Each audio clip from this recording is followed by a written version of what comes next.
Buenos días a todos. A ver, me coloco yo aquí mis bártulos. Primer libro de los Reyes. Ahora. Vamos a ir al capítulo 8, pero antes de entrar al capítulo, vamos a echar un poquito la vista atrás. Tenemos las lecturas de este mes de enero. Seguimos por el primer libro de los Reyes. Vamos a intentar hacer durante unos meses estas lecturas un poquito, cogerá el mes de enero y febrero, estas lecturas de el primer libro de los Reyes. Es un libro que es muy interesante, pero sí que es verdad que estas lecturas a veces se hacen un poquito tediosas, porque es mucha historia, que si no te gusta hacer una lectura de historia, pues claro, no es como una carta o como un evangelio, que es algo más dinámico, pero aún así tiene mucha enseñanza, tiene muchos principios detrás que son muy importantes que podamos ir viendo. Así que lo hablábamos el otro día en la reunión de equipo. El Antiguo Testamento es una parte de la Biblia que no solemos leer, digamos, entre comillas, por gusto. A muy poca gente le gusta abrir el Antiguo Testamento y ponerse a leer. Somos más de irnos a los evangelios, a encontrarnos con Jesús, que tiene mucho sentido siendo cristianos, no digo que esté mal, pero también está bien que de vez en cuando hagamos el ejercicio de ir al Antiguo Testamento y reforzar las ideas que Jesús estuvo diciendo en el Nuevo Testamento, reforzarlas también con la misma enseñanza del Antiguo Testamento. Así que, una vez dicho esto, entramos ya en el primer libro de Reyes. La semana pasada mi padre nos comentó brevemente sobre el inicio del reinado de Salomón. ¿Vale? Recordáis que estuvo hablando de aquella primera gran prueba que se encontró Salomón con aquellas dos mujeres que mi padre nos decía muy acertadamente, ¿no? Que las dos venían con el corazón roto, porque estas dos mujeres acababan de ser madres las dos, vivían juntas y en una noche pues uno de los dos bebés murió y la otra le robó el bebé al bebé que no había muerto y bueno, pues fueron delante del rey a ver cómo se podía solucionar esto. Estas dos mujeres con el corazón roto, una porque acababa de perder a su bebé recién nacido y la otra porque se la acababan de robar. Imaginaos la situación, ¿no? Salomón hizo valer este deseo que le pidió a Dios de tener sabiduría y a través de su sabiduría pudo averiguar qué mujer estaba diciendo la verdad y así solucionar el problema. Pues pasado este primer episodio de Salomón, seguimos leyendo el libro de los Reyes en esta semana y nos encontramos con una gran, digamos, con su gran tarea, con la gran tarea que Salomón completó en su reinado. Seguramente si hablamos de Salomón es la tarea por la que más se le recuerda. Si os pregunto qué es lo que hizo Salomón en su reinado, lo primero que os viene a la mente, ¿qué es? La construcción del templo, ¿verdad? Es algo muy evidente, que quizás sea la tarea más importante que hizo Salomón en su reinado, construir el templo. Solo a modo informativo y muy rápido, porque realmente son datos interesantes. Haciendo un paralelismo entre el primer libro de Reyes, que explica la construcción del templo, y en el segundo de Crónicas, que lo voy a explicar con otros detalles, a grosso modo, trabajaron en la construcción del templo unas 200.000 personas, más o menos, ¿vale? Mira arriba, mira abajo, si me permitís, pero entre artesanos de la madera, artesanos de oro, de plata, de bronce, de hilos, transportistas, capataces, constructores, más de 200.000 personas trabajando para este gran edificio. O sea, imaginaros, no sé, Pedro, tú eres nuestro experto en obras, una obra de 200.000 personas es una obra tremenda, es una obra muy grande. No sé si hoy en día habrá alguna obra en el mundo que tenga esta cantidad de gente trabajando detrás, probablemente alguna, pero imaginaos un edificio muy, muy, muy grande. En toneladas de solamente los metales, o sea, solamente el hierro, el oro, el bronce y la plata, solamente estos 4 elementos, se juntaron más de 5.000 toneladas de solamente hierro, oro y plata, sin contar la madera, que no sé si existe el dato, yo no lo he encontrado, del peso de la madera que se utilizó en el templo. O sea, imaginaos la pedazo de obra, como para no acordarse de que fue Salomón quien finalmente hizo que se construyera este templo. Así que una señora construcción, pero seguro que lo que más se recuerda este reinado de Salomón es por el tamaño o por la construcción del templo, o es por la importancia, que es por el objetivo real que tenía este templo, por su importancia espiritual. Yo creo que es más por esta segunda por esta segunda causa, que se recuerda esta construcción del templo, porque el templo sin duda era muy importante por sus dimensiones, no cabe duda de que fue un lugar majestuoso, fue algo increíblemente grande. Yo es que no me lo puedo ni llegar a imaginar, he visto maquetas, he visto imágenes en 3 dimensiones que son una réplica siguiendo las medidas que dice la Biblia, pero aún así es algo que cuesta imaginar. Fue un lugar muy grande para nuestro Dios, que es el único Dios y es el único Dios que se merece un templo así. Pero en palabras del mismo Salomón, fijaos cómo Salomón ponía, digamos, en su sitio la importancia de este lugar. Pero morará verdaderamente Dios sobre la tierra. He aquí, los cielos y los cielos de los cielos no te pueden contener, cuanto menos esta casa que yo he edificado. Por más majestuosa que fuera esta casa, por más grande que fuera, por más increíble, por más oro, más plata y más bronce que llevara, el tamaño, las medidas, los materiales eran importantes, pero al fin y al cabo, lo realmente importante era que Dios estaba en medio de esa casa, que la presencia de Dios habitaba en esa casa. Digo que eran importantes porque todos estos detalles que se escriben en la Biblia sobre todo la construcción del templo son detalles que vienen de parte de Dios. David los recibió de parte de Dios y David se los transmitió a Salomón. Esto lo encontramos en el primer libro de las Crónicas. Pero lo realmente importante del templo era el objetivo para lo que se había construido, que era para tener un edificio dedicado exclusivamente a la adoración a Dios. Era un edificio pensado exclusivamente para que Dios estuviera, déjamelo expresar así, para que Dios estuviera físicamente en medio de su pueblo, que sabemos que era una simbología, pero que la presencia de Dios estuviera en medio de su pueblo y Él pudiera recibir la adoración de todo su pueblo, Él estando en medio de ellos. Así que Salomón, cuando termina la obra, le hace una buena inauguración al templo, como todo buen final de obra, como cuando se acaba un barco que se tira la botella de champán sobre el casco y tal. Se hace una inauguración o en un negocio. Siempre nos gusta celebrar cuando empieza algo nuevo. Y esta inauguración la vemos, como decíamos, en el capítulo 8 del primer libro de los Reyes. Y la primera acción que se va a realizar en esta inauguración va a ser la adoración. No podía ser otra. Es un edificio que está creado para adorar a Dios, pues no se podía hacer otra cosa que adorar a Dios en este primer momento. Y esta inauguración es la que vamos a estar viendo en esta mañana y vamos a fijarnos en 4 aspectos que tiene que haber o que debería haber en una adoración verdadera. Esta inauguración se centró en la adoración a Dios y vamos a ver, en primer lugar, cuál es el fundamento de esta adoración, cuál debería ser digamos un poquito el contenido. Tiene que haber reconocimiento de pecado y perdón, en tercer lugar, y petición de perdón. En tercer lugar, vamos a ver dónde está apoyada esta adoración y en cuarto lugar vamos a ver qué implica una adoración verdadera. Así que vamos a empezar, vamos a entrar al texto. Primer libro de los Reyes, capítulo 8. Empieza el texto diciendo que cuando la obra del templo ya estaba terminada, Salomón reúne a todos los ancianos de Israel, a todos los jefes de las tribus, va añadiendo cada vez más a gente hasta que al final está toda la asamblea de Israel junta. ¿Para qué? Para colocar el arca del pacto dentro del templo. El arca del pacto era aquella caja, no sé si recordáis una vez que vino Pedro en su predicación con Arisa, con una caja que estaba forrada de oro, maravillosa imagen porque nos hace entender muy bien lo que era aquello. Un arca, una caja de madera que estaba forrada de oro y dentro... este arca simbolizaba la presencia de Dios. Lo primero que se hace es coger este arca y meterla dentro del lugar santísimo, dentro del templo, en la parte reservada para el día del perdón.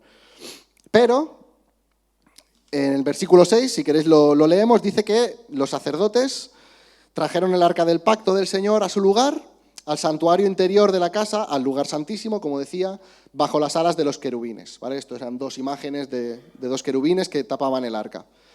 Pero fijaos lo que pasa. El versículo 10 y 11 para mí son los que dan como un punto de inflexión en este texto, porque todo iba normal.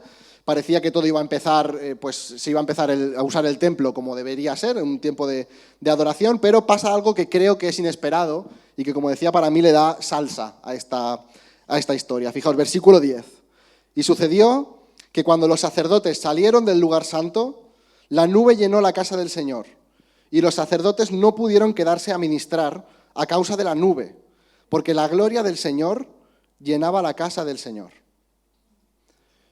Creo que estos dos versículos son de mis favoritos en la Biblia. Son unos versículos que me han impactado tremendamente en mi vida y son la base para este primer aspecto de la adoración verdadera. El fundamento de una adoración verdadera tiene que ser la búsqueda de la presencia de Dios. Si la presencia de Dios no está en medio cuando queremos adorarle, es que algo raro pasa. Es que hay algo raro que está pasando. Puede que sea algo obvio, puede que sea algo evidente, que sea algo demasiado básico para vosotros, pero porque algo sea evidente no tiene que dejar de decirse, no tiene que dejar de hablarse de ello, porque a veces nos olvidamos de lo más obvio. A veces lo más evidente, lo más fácil, lo más, entre comillas, lo más tonto, se nos pasa por alto, pues lo damos por supuesto. Damos por supuesto que cuando vamos a adorar a Dios, Dios va a estar ahí. Es algo lógico. Pero a veces me pregunto, estando bastante seguro de saber la respuesta, de si en algún momento hemos pensado que estábamos adorando a Dios, pero Dios no estaba ahí. Dios realmente no estaba, no porque Él no quisiera estar, sino porque nosotros igual ni siquiera pensábamos en Él. Habíamos entrado en un proceso rutinario quizá en el que nuestra boca alababa su nombre, pero nuestro corazón o nuestra mente estaba muy lejos de Él, parafraseando a Isaías. Hay cosas evidentes que debemos ir refrescando en nuestra vida y en nuestra adoración también. El arca del pacto, la presencia de Dios, estaba en medio de su pueblo. Y Dios, estando en medio, es quien estaba recibiendo la adoración. Y en este momento pasa algo diferente. Estamos acostumbrados en general a llevar nosotros la iniciativa. Preparamos nuestro tiempo devocional, o preparamos nuestro tiempo en la célula, las canciones que vamos a cantar, o incluso en el grupo de alabanza preparamos las canciones que vamos a cantar en el domingo. Pero pongámonos en el caso de que cumplimos con este primer aspecto y buscamos que la presencia de Dios esté en medio de nosotros en nuestra adoración. Pero de repente pasa algo. Dios se manifiesta de una manera diferente. Y todo lo que habías planeado se transforma. No digo que se vaya al garete, no se estropea, se transforma, cambia. Y tienes que callar. Y solamente alucinar con la presencia de Dios. Y los sacerdotes tienen que salir porque la nube, la gloria de Dios llena la casa. No es algo habitual, no es algo que tenga que pasar cada vez que quieres adorar a Dios, que quieres tener intimidad con Dios, no es algo que si no ocurre significa que Dios no está ahí, no estoy diciendo eso. De hecho, en la Biblia esto solamente pasa 2 veces. Pasa cuando se inaugura el tabernáculo y pasa en este momento cuando se inaugura el templo. No significa que Dios solamente se mueva de esta manera, pero pasa. Puede pasar. Dios nos puede sorprender. Dios a veces juega a la sorpresa. No juega como un juego, sino que, entenderme, es una expresión. Dios puede romper nuestros moldes ya establecidos de nuestra adoración. No te digo que deba pasar. Solamente te digo que estés dispuesto a que esto pueda pasar. Y que si esto pasa, no te niegues, no te cierres, no hables de cosas raras, porque la gloria del Señor puede llenar tu casa. La presencia de Dios debe ser básica, debe ser fundamental, debe ser el centro de nuestra adoración, el estar en la presencia de Dios. Veíamos que en el centro de la adoración, en el centro del pueblo, estaba el símbolo de la presencia de Dios, el arca del pacto, pero el arca no estaba vacía. Dice el versículo 9, dice que en el arca no había más que las 2 tablas de piedra que Moisés puso allí en Horeb, donde el Señor hizo pacto con los hijos de Israel cuando salieron de la tierra de Egipto. Dentro del arca, el arca no estaba vacía, dentro del arca estaban las tablas de la ley, la palabra de Dios. Y este es el segundo punto que quiero remarcar en esta mañana. Es un texto que pasa relativamente desapercibido, sobre todo porque antes no lo he leído, pero cuando lees este texto pasa relativamente desapercibido porque está con la liturgia de que entran los sacerdotes y de repente salen porque no pueden estar allí porque Dios está allí y te centras en que la presencia de Dios se manifiesta de una manera brutal. Pero la base, el apoyo previo a todo esto es que la palabra de Dios también está ahí.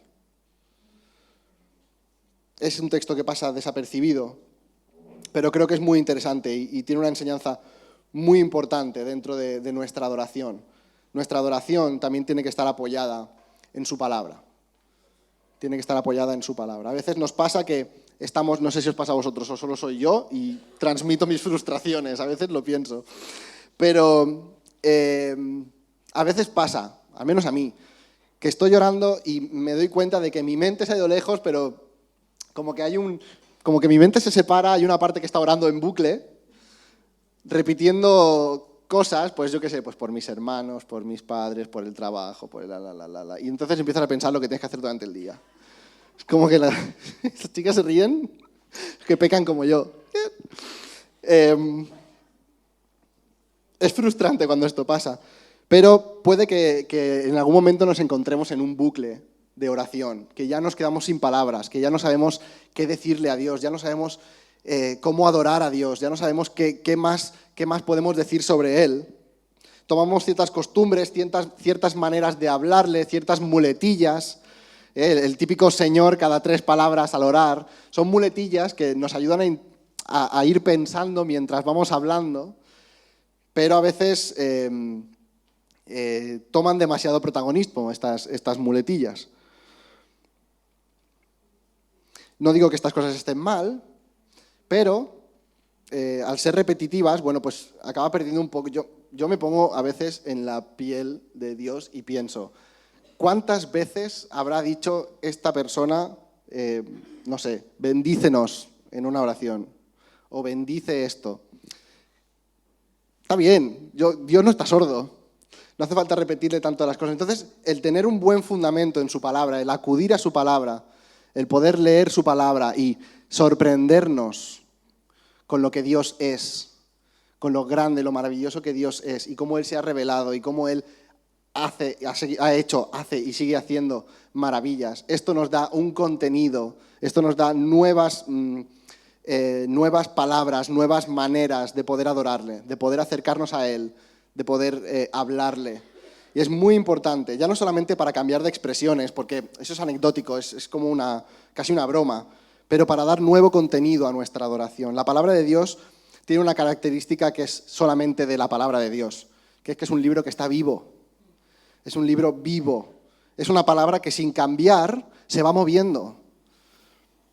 Un mismo texto nos puede servir de ayuda en un momento determinado y ese mismo texto en otro momento determinado tiene otro nuevo significado. Y esto, los que sabéis de lo que hablo, los que os ha pasado, ya sabéis de lo que estoy hablando. Y los que no, lo que estáis pensando, ¿pero qué dice este chico de que la Biblia, pero si la Biblia dice lo que dice? No, sigue leyendo la Biblia y en algún momento te pasará. En algún momento encontrarás que este texto, que en un momento, y tienes algo apuntado en el margen porque en ese momento te dijo algo, y cuando vuelves a leerlo, estás en otro momento de tu vida y, oye, el significado es otro. Y coge otro matiz. Evidentemente las palabras no han cambiado, pero coge otro matiz que te vuelve a ayudar y vuelve a ayudarte a salir adelante. Tener como apoyo la palabra de Dios nos da más motivos, más conocimiento, más profundidad en nuestra adoración hacia Dios. En tercer lugar, nos encontramos que después de que ocurriera todo esto, de que la nube llena la estancia, el lugar santo, y tienen que salir todos los sacerdotes, nos encontramos de que Salomón toma la palabra, se pone delante del altar, o sea, digamos, como delante del atril para que todo el mundo lo vea, delante de toda la asamblea, se pone de rodillas, levanta sus manos y empieza a orar. Y hace una oración que tela. Leerla, por favor. Capítulo 8 es una oración larga, pero es una pasada la oración de Salomón. Vamos a ver algunos pincelazos, porque primeramente empieza unos versículos a partir del versículo 22. Empieza a hablar empieza a pedir a Dios que cumplas con su palabra, con la palabra que le dio a David, de que él moraría, él viviría dentro del templo que él iba a construir. Y acto seguido empieza literalmente una acción de súplica, una acción de petición a Dios, de ruego, una petición de ruego, de petición humillada. Y hasta en 8 ocasiones, en los versículos que siguen adelante, del 27, que ya lo hemos leído antes, en adelante, el 29, el 30, el 31, el 33, el 34, el 36, el 39, va repitiendo una y otra vez esta fórmula de escucha tú desde los cielos y perdona, o escucha y actúa, o escucha y haz esto, y perdona, y perdona. Y en esta oración de Salomón vemos el tercer aspecto imprescindible de nuestra adoración. Hay que dedicar un tiempo en nuestra adoración para humillarnos delante de Dios, para pedirle perdón y para confiar en que Él nos perdona. Un tiempo de súplica y petición de perdón a Dios. Es verdad que cuando hemos puesto nuestra fe en Jesús ya somos perdonados de todos nuestros pecados. Eso es verdad, de los que hemos cometido, de los que cometemos y de los que cometeremos. Eso es cierto. Y nos vamos acercando cada vez más, por la gloria de Dios y por su gracia, nos vamos acercando cada vez más a aquella imagen que decía Pablo, ¿no? Aquella imagen de ese hombre perfecto, de Jesús. Pero aún así nos vamos equivocando y nos vamos ensuciando y vamos cometiendo errores en nuestro caminar. Y es importante reconocer delante de Dios que nos hemos equivocado, que hemos pecado, que no somos perfectos aún. Pensando en esto, me venía a la mente aquel momento en el que Jesús, en el Evangelio de Juan, coge un barreño de agua, lo llena, coge una toalla, se la ciñe, se la ata a la cintura y se pone a lavarle los pies uno a uno a sus discípulos. Uno a uno. El maestro limpiándole los pies a cada uno de sus discípulos, de sus aprendices, digamos, de sus padawan.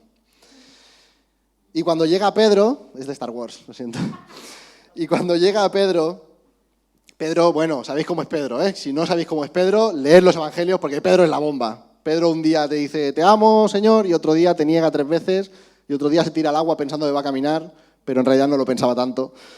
Así que Pedro, cuando llega este momento, le dice, Señor, tú no me vas a lavar los pies, yo no soy digno de que tú me laves los pies, pero tú ¿qué te has pensado? Que yo estoy muy sucio. No. Yo soy el que te tiene que lavar los pies a ti, Jesús, tú eres perfecto, tú eres Dios, yo no puedo permitir que tú me laves los pies a mí. Entonces Jesús le para a los pies, le explica que es importante ir limpiándonos los pies.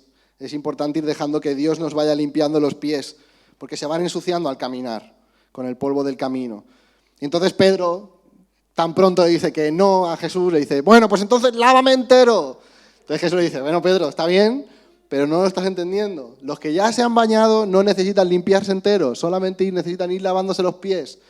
Hablando claramente sobre la salvación. Una vez salvados por la sangre de Jesús, no es necesario volver a arrepentirse de todos los pecados y volver a pedir a Jesús que me perdones. Y otra vez, Dios, por favor, sálvame. Todo eso está superado. Todo eso está clavado ya en la cruz. Todo eso Jesús ya lo venció por nosotros. Pero sí es necesario ir limpiándonos los pies, ir pidiéndole perdona a Dios, porque aquí me he equivocado. Perdona a Dios porque esta persona necesitaba de tu palabra y yo me he dado la vuelta. Perdona a Dios porque ha entrado una señora mayor en el metro y yo no me he levantado para que se siente. Perdona, tonterías, otras quizá más importantes. Pero pedirle perdón a Dios con la tranquilidad de que nos oye y de que nos perdona. Con esa tranquilidad de que nos perdona y eso es maravilloso. Y por una parte, esta humillación delante de Dios nos ayuda en nuestro batallar. Si tú batallas con un ego muy fuerte, con un carácter muy orgulloso, es fantástico acudir a Dios para pedirle perdón, porque, y esto sí que es una frustración mía, a mí me cuesta ver lo malo que hago, a mí me cuesta pedir perdón por cosas que no creo, porque a mí me cuesta ver que yo me equivoco. Yo no soy perfecto, pero me acerco bastante. Eso es lo que yo pienso. Luego me miro al espejo y digo, hombre, igual no. Pero a mí me cuesta pensar eso. Yo lucho con el orgullo de que hago las cosas bien, de que me esfuerzo por hacer las cosas bien. Y el humillarme delante de Dios me ayuda a recordar que no, aún no, Josué, aún no eres Jesús, sigues siendo Josué. Aún no has llegado a ese punto. Por otra parte, esa seguridad de que Él me perdona cada vez que yo acudo a Él, me da paz, me da tranquilidad, me quita todo el peso que hay en mi espalda. Así que, en nuestra adoración, dediquemos tiempo a la confesión, al arrepentimiento y a la súplica por perdón, porque Dios escucha desde los cielos y perdona, como dice Salomón 1 y 1000 veces en este texto. Y por último, cuando Salomón termina con su oración, Salomón se pone de pie, bendice a toda la asamblea de Israel, vamos a leer, Seguimos en el capítulo 8, versículo 56. Dice, bendito sea el Señor que ha dado reposo a su pueblo Israel conforme a todo lo que prometió. Ninguna palabra ha fallado de toda su buena promesa que hizo por medio de su siervo Moisés. Fijaos hasta dónde se ha referido Salomón hablando de Moisés muchos años antes, la importancia de conocer también la palabra. Que el Señor nuestro Dios esté con nosotros como estuvo con nuestros padres, que no nos deje ni nos abandone, para que incline nuestro corazón hacia Él, para que andemos en todos sus caminos y para que guardemos sus mandamientos, sus estatutos y sus preceptos que ordenó a nuestros padres. Y que estas palabras mías, lo voy a leer otra vez mejor, y que estas palabras mías, con las que he suplicado delante del Señor, estén cerca del Señor nuestro Dios día y noche, para que Él haga justicia a su siervo y justicia a su pueblo Israel, según las necesidades de cada día. A fin de que todos los pueblos de la tierra, fijaos esto, a fin de que todos los pueblos de la tierra sepan que el Señor es Dios, no hay otro. Todos los pueblos de la tierra sepan que el Señor es Dios, no hay otro. A veces pensamos que la evangelización es del Nuevo Testamento. No. Pero fijaos en el 61. Estén, pues, vuestros corazones enteramente dedicados al Señor nuestro Dios, para que andemos en sus estatutos y guardemos sus mandamientos como en este día. Me gusta especialmente este último versículo. Estén vuestros corazones enteramente dedicados al Señor nuestro Dios, porque en realidad la adoración no es algo que empieza a una hora y acaba a otra. No es algo que tiene un principio y que tiene un final. La verdadera adoración implica un compromiso de vida de adorador. Y este es el cuarto aspecto de una verdadera adoración. No está limitada por el tiempo ni por el espacio. No es para vivirla los martes en la célula, cada mañanita 10 minutos y los domingos en la reunión de 10:30 que venga al estudio hasta la 1:20, 1:15 que voy a acabar yo. La verdadera adoración no es solo en tu devocional, no es solo en tu grupo de célula, no es solo en tu iglesia, no es solo cuando escuchas a Marcela Gándara, no es solamente en esos ratos. Es todo eso sumado al resto de tu vida. Eso es la verdadera adoración. Es significativo que diferentes profetas, diferentes veces, en diferentes momentos del Antiguo Testamento, Isaías, Miqueas, Oseas y varios otros más, llaman la atención repetidamente al pueblo de Israel. Precisamente sobre esto, lo que ya hemos comentado anteriormente, que lo he parafraseado en Isaías. La adoración no es lo que se hace en el templo, ni siquiera es lo que dice tu boca, solo. La adoración es toda tu vida, es lo que hay en tu corazón, es lo que hay en toda tu vida. La adoración debería serlo todo eso junto. Y Pablo lo vuelve a confirmar en Romanos 12:1. Nuestro cuerpo, nuestra vida, es la verdadera demostración de nuestra adoración a Dios.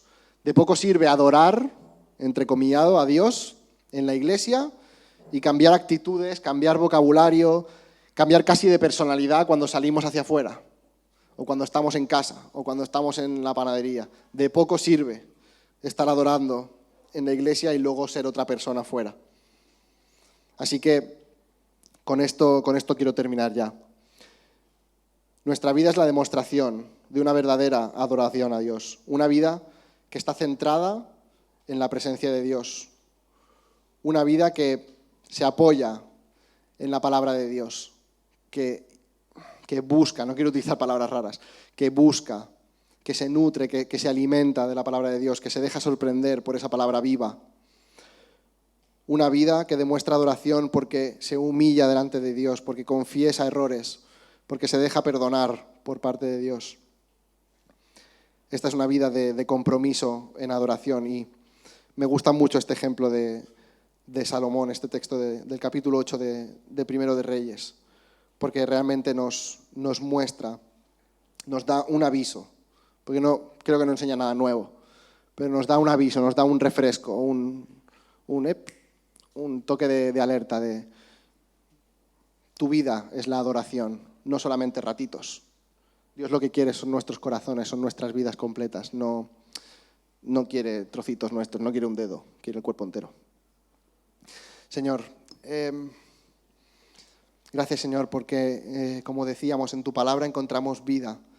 Gracias, Señor, porque en tu palabra encontramos verdades que trascienden más allá de cuándo se escribieron, de por quién se escribieron, de para quién se escribieron. Gracias, Señor, porque tu palabra está tan viva que sigue afectando de una manera brutal a nuestro ser, a nuestro intelecto, a nuestro corazón, a nuestra alma, a nuestras actitudes, a nuestro cuerpo, Señor. Gracias, Señor, porque tú te has revelado a tu creación, siendo Dios, tú te has hecho pequeño como para que te podamos llegar a empezar a entender. Y, Señor, es maravilloso ver como un Dios tan grande, un Dios que se merece una casa tan bestia como la que le hizo Salomón, se ha fijado en nosotros y ha decidido entregar a su Hijo para poder tener relación con nosotros. Gracias, Señor, porque tu plan es maravilloso. Gracias, Señor, porque adorarte por cada una de las cosas que encontramos en tu palabra es increíble. Gracias, Señor, porque llevar una vida de adoración es algo coherente con lo que hemos dicho creer, pero también es un reto. Es un reto que nos ayuda a seguir creciendo, que nos ayuda a seguir caminando hacia la estatura perfecta que decía Pablo, hacia esa imagen de Jesús, de ese hombre perfecto, de ese hombre que no se equivocó, ese hombre que no pecó, ese hombre que es el único que es realmente aceptado por ti, por quién es, por cómo es. Gracias, Señor, porque tú cuando nos miras no nos ves a nosotros, sino que lo ves a Él, porque Él nos ha sustituido, porque por Él somos adoptados y somos tus hijos, Señor. Señor, podría estar 20 minutos más dando motivos para los que podamos convencernos de que es una buena elección tener una vida de adoración, de que es lógico adorarte.